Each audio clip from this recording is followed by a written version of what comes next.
been functioning since, if I remember it right, August 8. So, okay na siya. Nagkaroon ng issue, basit, kasi the road going to our landfill, medyo basit na lang, hindi siguro, wala pang 500 meters. Ito yung yung haan nga nagalis, kundi sa bali nga daga, maputik talaga, when. So, there was a time na makaala kami, dagay basura, nung madimat may tulod ijay. So, again, we've requested Ilocos Norte, yung convoy, o they call it convoy. So, when nagpatulod kami di Dardara, ma-improve yung feeder road. Tingin ko, mukhang okay naman siya. Wala namang report na hindi nakakaabot yung sasakyan ngayon din. Actually, we did request from yung, nakaala kami siguro mga, if I'm not mistaken, mga 10 to 15 loads. Dahil pag-alalamin namin,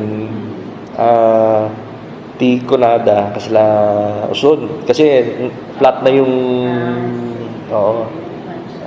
we've requested yung Omnico, pero nagsurat kami lang, hindi pa kami binabalikan. But I think, that's the most appropriate na That's right. Hindi. Sabi ko, ang sinabi ko noon, yung garbage compactor kasi, true, masapol. Kasi, ada garbage compactor ti Curimaw ID, but it's beyond repair. Talagang, lalo, ang piyesa na kita Parang, ngayon, sabi ko, that's very welcome. Gusto namin, of course. Kanya lang, sabi ko, baka instead of compactor, can ni Governor D.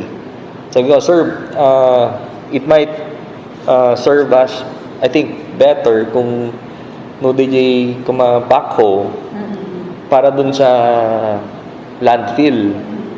At the same time, hindi lang doon ada makasapol like ada sa bali nga purpose na like the dredge the canals, drainage. It's a big help, pati yung ibang civil works for Curimaw makatulong. Tapos instead of garbage compactor, actually hindi ko kasi alam yung which is costlier, garbage compactor or sabi ko nga yung tri-bike na let's just give each barangay at ang isa pang maganda doon kung sakali haandan nga pabasulan ti munisipyo nga kanayon nga madi makolekta kasi may participation na sila isuda mismo ti agkolektan sa isuda mo ti ag-deliver landfill. I'm not so sure kung if it's safe DJ tri-bike na DJ mabalit na pa yung usaran for other purpose, but take ko nakarod siguro we can just fabricate it was just an idea na baka po pwede lalo kat adda DJ streets ito kasi Victoria ang nailat ti kalsada so baka di compactor marigatan pwedeng yung tri-bike, but syempre compactor okay din para Santa Cruz, barangay Santa Cruz. Siguro it's about 5 kilometers from here, 5 to 7 kilometers. Ang pinaplano namin kasi Rantami nga sila i-open, soft opening into tourism month, which is September. Siguro unti-unti may mga improvements na gagawin kasi I found out na awan gayang at the source of water na nung dependent is una DJ rasyon ti inwan oo I understand parang napakahina daw nung halos wala nang umaabot dun sa market namin. So sabi ko hindi talaga ubra yan kung walang tubig. Saan ka nakita ng palengke walang tubig? So I've directed yung sa engineering na you check what pump do we need para ma-revive yung daming overhead tank dyan matagal lang hindi nagamit. Pinapacheck pa nga rin namin kung if it's still safe kasi amom nabayag nga madinakargaan baka oo if I remember siguro just now at the duwa nga nag-applikar kasi since yesterday at nag-signify nga duwa nga agpwesto